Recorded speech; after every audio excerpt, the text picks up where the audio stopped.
All right, leading us off today is Washington State head coach Ernie Kent and student athletes Viante Daniels and defending most improved player in the conference, Robert Franks.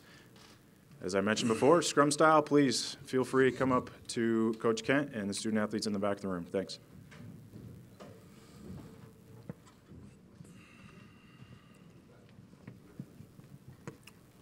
Hey, Coach, how you doing? Good. Hey, I wanted to ask you about the three-point shooting last year. You guys set a Pac-12 record, and you had taken considerably more threes than you had in previous years. At what point did you realize that was going to be the way to have the most success for you guys as a team? And is that the plan moving forward? You still have three great three-point shooters on your team. Well, early on, we saw that we're going to be an excellent shooting team. And it's such a weapon. I mean, the line is so close. That's why there's so much talk about moving it back further and everything, and eventually it may head in that direction. But I even feel this year we've got more three-point shooters. We chart everything in practice. Any live situation, we chart it. And right now, we've got 7 guys that are shooting over 40% from the three. So not only do you have those 3 great shooters coming back, 3 of the best in the conference, but in addition to, there's guys that can really shoot the ball. So yes, it will continue to be a part of our offense. Who are some of those other guys that you expected to have big years from beyond the three-point line? Ahmed Ali will definitely be one that can really shoot it for us and everything. And then Marvin Connor is another one that will be able to do that. Jervay Robinson shoots the ball extremely well out there too. We have a Slovenian kid, Jazz, that is just a phenomenal basketball player. I think people are going to really enjoy seeing him play as well too. So you guys attempted 905 threes last year. It's about 29 per game. You think that could maybe even be top this year? I don't think you ever go in to shoot any particular number. They've got green light to shoot it. As long as they get in the gym and put their time in, when it leaves their hand, I know it's going in and they think it's going in, then I'm okay with it. But with the speed of the game that we play at, the way we spread the floor, it's such a weapon for us. The difference being with this group, we have an ability, I think, to really break you down off the dribble that's going to create a lot of rotations for defenses, so therefore giving you more great looks from the three. What do you think the kind of green light you give your players does for their, confidence level or something? I think in this day and age with young people, confidence is a big thing. I don't ever want a player that I have to coach that has to spend time looking over at the bench at me after he's taken a shot or made a mistake. You wanted them to have the freedom to play and to play this game. We spend a lot of time in do's and don'ts in practices and things like that, but when it's game time, I turn the game back over to them. And I think I have guys that have a tremendous feel of what's a good shot and what's a bad shot, particularly those 3 guys we've mentioned. And you give them an opportunity to play free like that, they have a lot of confidence. Thanks for your time. You bet.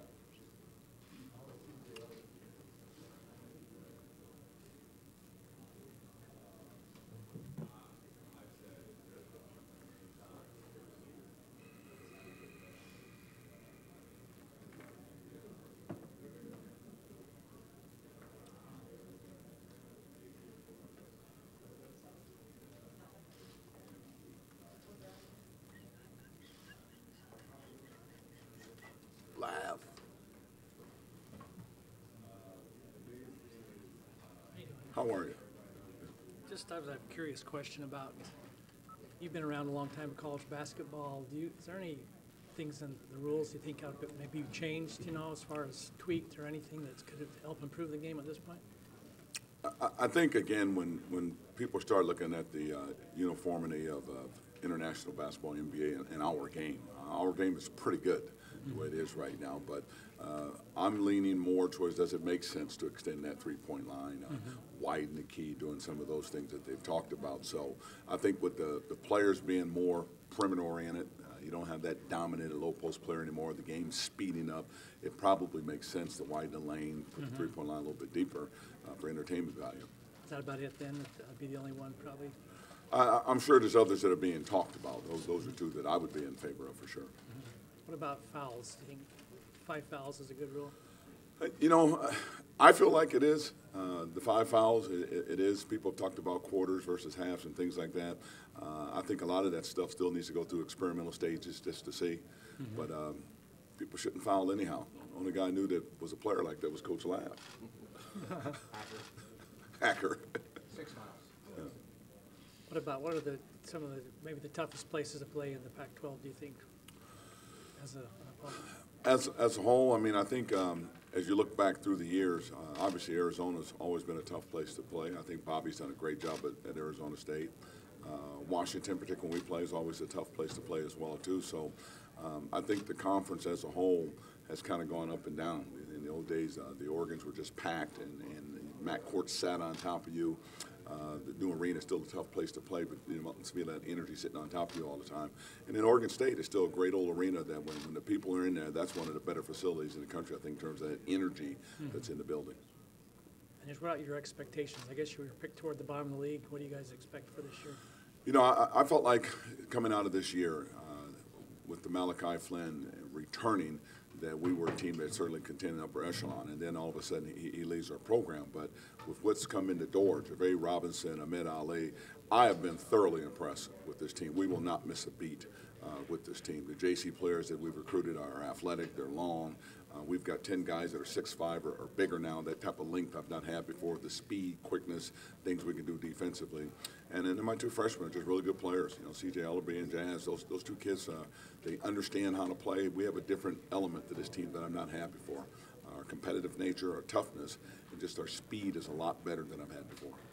Thanks. Appreciate it. Anybody surprise you? I'm doing good. Anybody really surprise you? You know, all of a sudden you start practicing, you say, hey, you know, this guy's better than. Ahmed Ali is just a Good. jet. Yeah. And can really score, but knows the game. JC kid? Yeah, he understands. I mean, he was at a school, he lost 5 games in 2 years coming out of Florida, but he knows how to play. Yeah.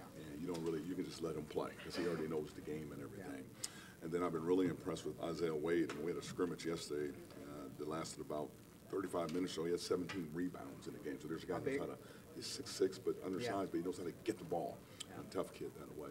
And then probably my two newcomers, C.J. Ellerby and Jazz, the young man from Slovenia, are both skilled, long. C.J. 6'8", Jazz is 6'9". They put it on the floor, they can shoot it, and we're just bigger. We're longer. We take up more space, which I've not had a team like that before. Can you get some momentum in the preseason? I mean, a preseason no question about it. When you have 6 new guys like that, there's momentum every day just to get through this scrimmage.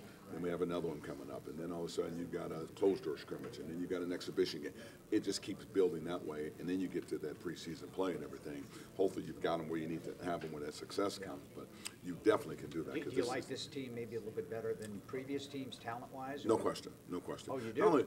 Not just from talent, from the ability to score, but defensively we can do a lot of different things with this group because, again, we can put 2 6'9" guys on the head of a press or at the top of your zone now, which will disrupt a lot of people. So I just feel like the freedom to do more is what I'm really comfortable with this group.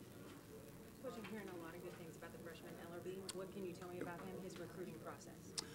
You know, his dad played at Cal and played for Mike, and I remember coaching against him, and what a great player he was, tough competitor.